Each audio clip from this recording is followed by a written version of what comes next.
সম্মানিত sir, madam ও কর্মচারীবৃন্দ, ঈদ মোবারক। আশা করি ঈদ ভালোই কাটছে সবার। ঈদের বন্ধের পর আগামী 9 এপ্রিল শিক্ষা প্রতিষ্ঠানের খুলবে। আপনারা ইতোমধ্যে ইএফটিতে ফেব্রুয়ারির বেতন ও ঈদ বোনাস পেয়েছেন।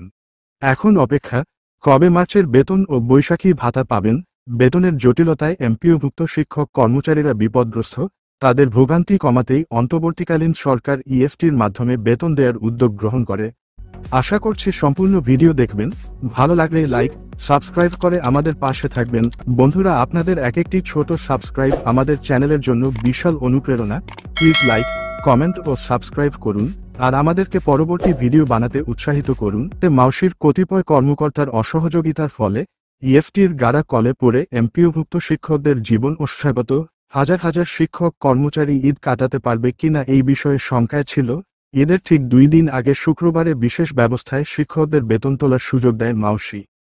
এটা শিক্ষকদের সাথে চরম তামাশা মনে করেন এমপিওভুক্ত শিক্ষক কর্মচারী সমিতির নেতারা। আজ এই ভিডিওতে ক্লিয়ার করব বৈশাখী ভাতা কত দেয়া হবে। সরকারি চাকুরিজীবীর মতো এমপিওভুক্ত শিক্ষক কর্মচারীরাও বৈশাখী ভাতা পান। অনেক ইউটিউব চ্যানেল শিক্ষকদের বৈশাখী ভাতা কত দিবে এটা নিয়ে বিভ্রান্তি ছড়াচ্ছে। বৈশাখী ভাতা সরকারি চাকুরিজীবী সহ এমপিওভুক্ত শিক্ষক কর্মচারীদেরকে বেসিকের 20% দেয়া হবে। ধরুন আপনার বেসিক 16,000 টাকা, তাহলে আপনি বেসিকের 20% ভাতা বৈশাখী ভাতা হিসেবে পাবেন।